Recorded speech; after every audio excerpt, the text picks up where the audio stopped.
दिल्ली हिंसा के जितने भी किरदार सामने आ रहे हैं वो कहीं ना कहीं एक दूसरे से जुड़े हुए बताए जा रहे हैं। पुलिस हर थ्योरी को लेकर आगे बढ़ रही है। क्या है इन आरोपियों का कच्चा चिट्ठा? चलिए अब आपको ये दिखाते हैं। अंसार, असलम, सोनू चिकना, सलीम चिकना और गुल्ली। जहांगीरपुरी को आग की लपटों में झोंकने वाले यही वो 5 नाम हैं। इन्हीं 5 नामों ने जहांगीरपुरी में नफरत की चिंगारी सुलगाई। इन 5 लोगों ने ही दिल्ली के दिल पर नफरत के धमाके किए हैं। सबसे पहले हम आपको दंगे की स्क्रिप्ट लिखने वाले अंसार से मिलवाते हैं। अंसार की अकड़ देखकर आपको महसूस हो जाएगा कि अंसार ने किस तरह दंगे की साजिश को रचा बुना था। इस वीडियो को देखिए और अंसार के पुष्पा वाले अंदाज को समझिए, मतलब झुकेगा नहीं।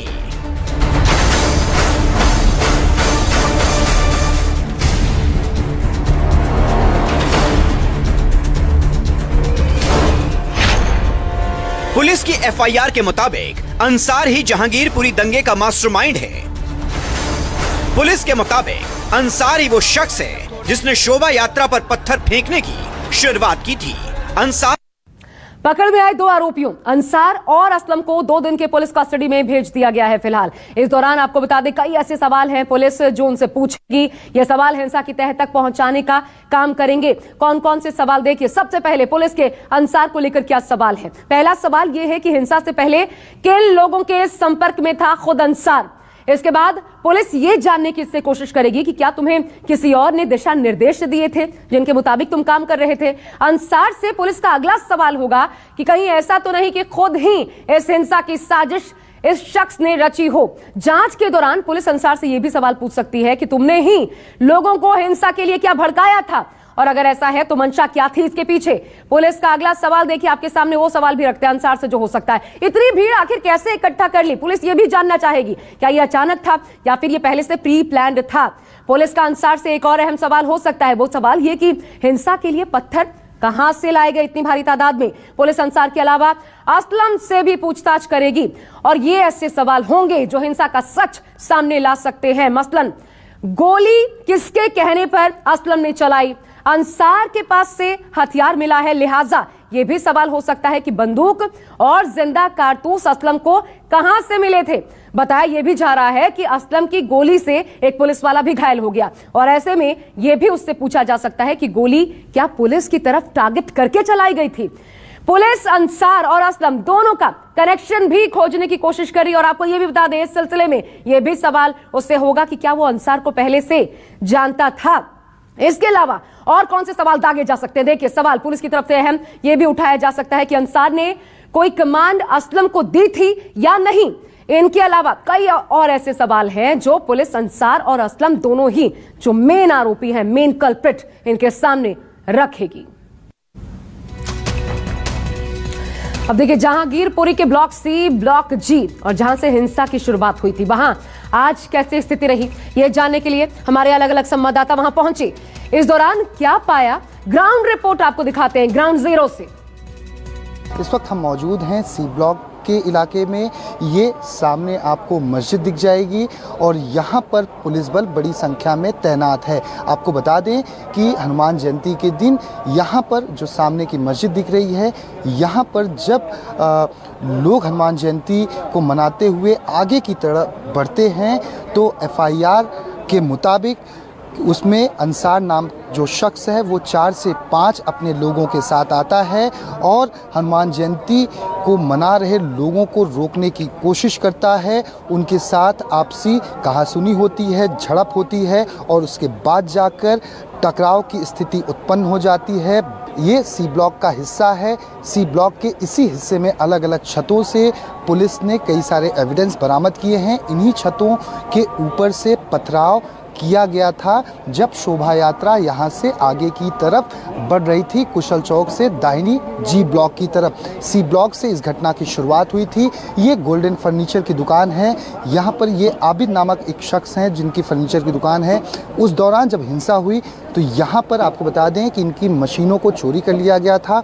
इसके साथ साथ इनकी स्कूटी को तोड़ा गया, इनकी कर्मचारी की साइकिल को चोरी कर लिया गया। ऐसी ही कई अलग अलग घटनाएं इस पूरे इलाके में सामने आई। हालात इस वक्त अगर 48 घंटे के बाद की बात की जाए तो दुकानें आज भी बंद रखी गई हैं।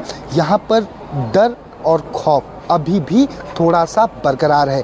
पुलिस ने सभी को कहा है कि सभी जो यहाँ के रहवासी हैं वो अंदर रहें, ज़रूरी बहुत कुछ हो तभी अपने घरों से बाहर निकले। यहाँ तक कि किसी को भी छत के बाहर आने की मनाही है। उसके पीछे की वजह ये है कि सी ब्लॉक के हिस्से में जब पुलिस क्राइम ब्रांच की टीम और एफएसएल की टीम मस्जिद में पहुंचती है, मस्जिद के बाद अलग अलग छत के हिस्से में और सी ब्लॉक के पीछे वाले हिस्से में पहुंचती है, तो वहां पर एफएसएल की टीम के द्वारा बहुत सारे सबूत इकट्ठा किए जाते हैं। ये देख सकते हैं ये पहुंचे हुए मुस्लिम समुदाय से जुड़े हुए लोग हैं जो यहाँ पर अमन शांति की अपील कर रहे हैं, लेकिन पुलिस की कार्यप्रणाली पर ये लोग सवाल उठा रहे हैं। सवाल ये उठाया जा रहा है कि मुस्लिम पक्ष के ज़्यादा लोगों को गिरफ्तार किया गया जबकि हिंदू पक्ष के कम लोगों को गिरफ्तार किया गया। लेकिन सवाल वो बना हुआ है, पुलिस जो जांच कर रही है कि जो भी दोषी होगा उसे बख्शा नहीं जाएगा, वो किसी भी समुदाय से जुड़ा हुआ क्यों ना हो। कैमरामैन उमेश के साथ दीपक दुबे, न्यूज़ 24 दिल्ली। ये जहांगीरपुरी का जी ब्लॉक है। मेरे पीछे देखेंगे जी ब्लॉक की एक पहली गली है और इसके इसी तरह से तमाम गलियां हैं। इधर आप देखेंगे गली के लोग अंदर बैठे हैं और बाहर सुरक्षा बल के जवान, दिल्ली पुलिस और पैरामिलिट्री फोर्सेस के लोग बैठे हैं। गली के सामने यहाँ पर पुलिस का टेंट लगा हुआ है, इसलिए कि पता नहीं ये माहौल कब तक रहेगा, तो पुलिस ने अपने लिए व्यवस्था कर रखा है, फ़ैन वगैरह की व्यवस्था कर रखी है, इसलिए कि धूप बहुत ज़्यादा है। लोगों का मूवमेंट पूरी तरह से बाधित हो गया है, आम आदमी इधर नहीं आ सकता। तो ये भी एक पीड़ा है, ये भी एक दर्द है इस इलाके की। जब किसी क्षेत्र में अशांति होती है, दंगा होता है, फसाद होता है, तो दोषी सब नहीं होते हैं, कुछ ही लोग कल्प्रिट होते हैं, कुछ ही लोग दोषी होते हैं, लेकिन भुगतना सबको पड़ता है। तो आप देखें कि जहांगीरपुरी में प्रत्येक गलियों को बाहर से बंद कर दिया गया है और बाहर पुलिस बैठा दी गई है। ये सब प्रिकॉशनरी मेजर्स के तौर पे किए जा रहे हैं। ये कुछ उपाय इस तरह किए गए हैं कि कोई घटना इस तरह की नहीं घटे और एक तरह से ये कहें कि प्रत्येक दंगे के बाद, प्रत्येक अशांति के बाद कुछ इसी तरह की तस्वीर होती है। तो अब तक जो कार्रवाई हुई है उसमें गोली चलाने वाला गिरफ्तार, लोगों को उकसाने वाला गिरफ्तार, भीड़ को भड़काने वाला भी गिरफ्तार। जहांगीरपुरी में शोभा यात्रा पर पथराव के बाद भड़की हिंसा को लेकर दिल्ली पुलिस ने मुख्य आरोपी अंसार और सोनू चिकना ऐसे 25 लोगों को दबोचा है। पुलिस ने हिंसा में शामिल 2 नाबालिगों को भी हिरासत में लिया है। इधर क्राइम ब्रांच की तहकीकात भी शुरू हो चुकी है, लेकिन सबसे बड़ा सवाल यही है कि आखिर हिंसा भड़की कैसे, शुरुआत आखिर किसने की, ये सबसे बड़ा सवाल है जिस पर पुलिस काम कर रही है। ऐसी बातें आ रही है कि कुछ लोग मस्जिद में जिन्होंने घुसने की कोशिश की, उसके बाद ये पूरा मामला नहीं रहा। अभी ये इन्वेस्टिगेशन का विषय है। मैं बहुत क्लियरली आपको बोल रहा हूँ, इन्वेस्टिगेशन में जिसके खिलाफ एविडेंस मिलेगा उसके खिलाफ कार्रवाई की जाएगी, irrespective of class, creed, community, religion. Delhi police commissioner ने साफ कर दिया है कि जहांगीरपुरी में शनिवार को शोभा यात्रा के दौरान हुई हिंसा की जांच में इंसाफ होगा। धर्म या समुदाय के आधार पर किसी के साथ भेदभाव नहीं होगा। दूध का दूध और पानी का पानी होगा। लेकिन सवाल है कि आखिर हिंसा भड़की कैसे, शुरुआत किसने की, पहला पत्थर किसने फेंका, किसने किसको उकसाया, क्या मस्जिद में किसी ने झंडा फहराने की कोशिश की? ऐसा भी कहा जा रहा था फर्स्ट डे से जामा मस्जिद में झंडा लगाने को लेकर ये विवाद शुरू हुआ था, तो क्या ऐसा? ये बात में तथ्य नहीं है, झंडे की बात नहीं है। झगड़ा छोटी सी बात पे ऑल्टरकेशन शुरू हुआ था, वो फिर इसने ये स्वरूप ले लिया। जो लोग ये कह रहे हैं कि झंडा लगाने की कोशिश की थी, तो ऐसी बात में तथ्य नहीं है। एक minute, let be complete. Press conference के दौरान दिल्ली पुलिस कमिश्नर के सामने बार बार ये सवाल आया, लेकिन राकेश अस्थाना ने इसे तथ्यहीन बताया। मीडिया के सवाल का आधार वो वायरल तस्वीरें हैं जिनमें मस्जिद के भीतर फर्श पर पत्थरों के साथ भगवा झंडे नजर आ रहे हैं। हालांकि जहांगीरपुरी के नाम पर वायरल हो रहे सारे वीडियो की पुष्टि मुमकिन नहीं।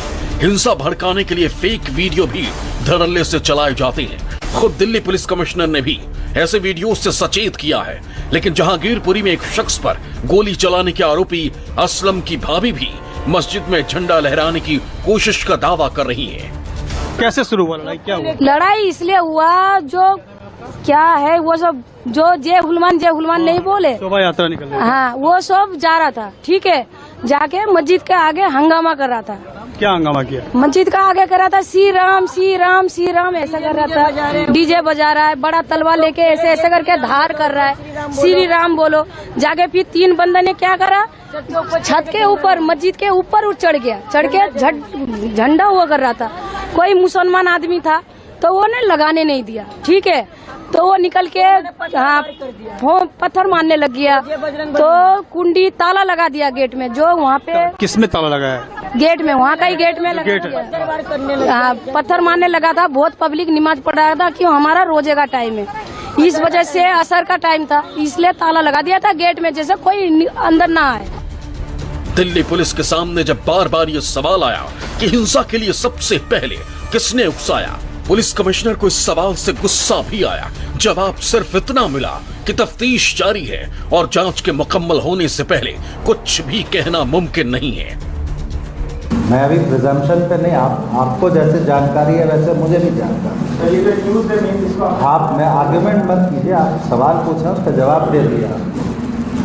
आपका सवाल यह है कि प्रोवोकेशन किस वजह से, उस प्रोवोकेशन को किसने शुरू किया, वो इन्वेस्टिगेशन का विषय है। इस वक्त उसको मैं आपके सामने नहीं बता पाऊंगा क्योंकि अभी इन्वेस्टिगेशन पूरा नहीं हुआ। दिल्ली पुलिस कमिश्नर ने हर बार ऐसे सवालों को जांच जारी रहने की बात कहकर टाल दिया, लेकिन न्यूज 24 से बातचीत में आरोपी असलम की भाभी ने जहांगीरपुरी हिंसा की पूरी क्रोनोलॉजी समझा दी।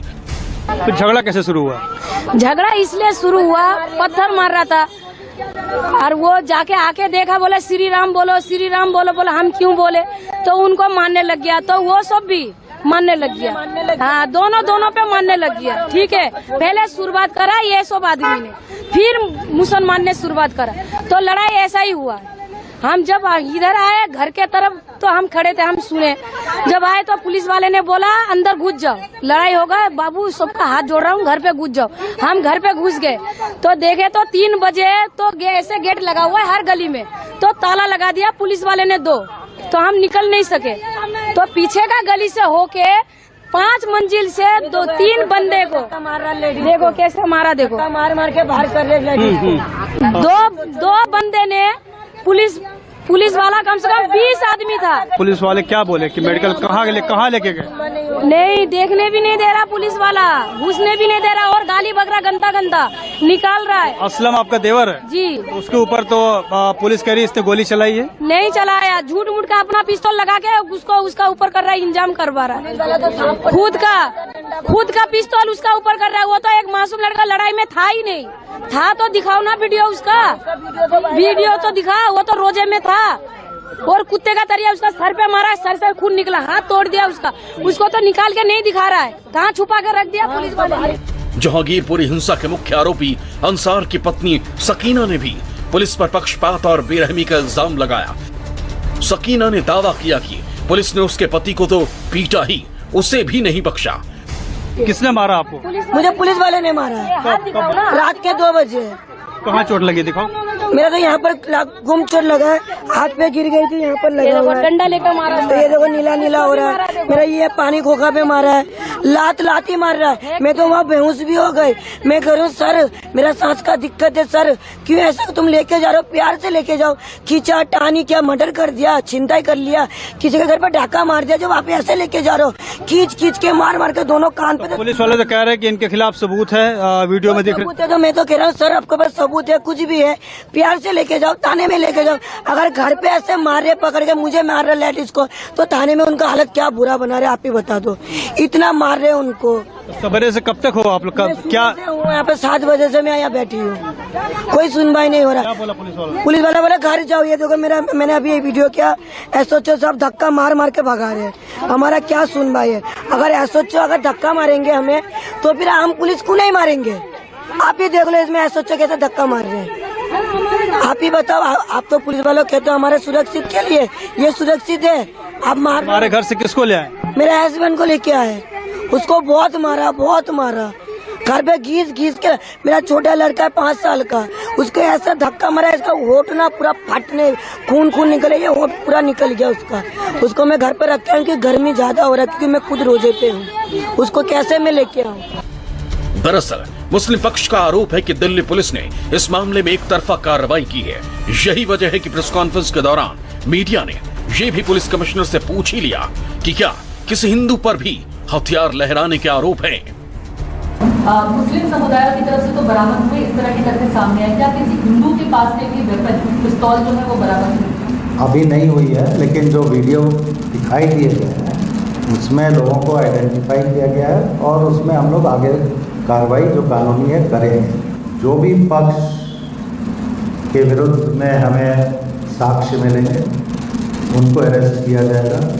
इसमें कोई भेदभाव हम नहीं कर रहे हैं। अभी भी जो 23 व्यक्ति अरेस्ट किए गए हैं उसमें दोनों पक्ष के लोग शामिल हैं। हालांकि न्यूज़ 24 ने उन हिंदू महिलाओं से भी बात की जिनके परिवार के लोग शोभा यात्रा में शामिल थे और जिन्हें पुलिस इस बाबत पूछताछ के लिए ले गई है।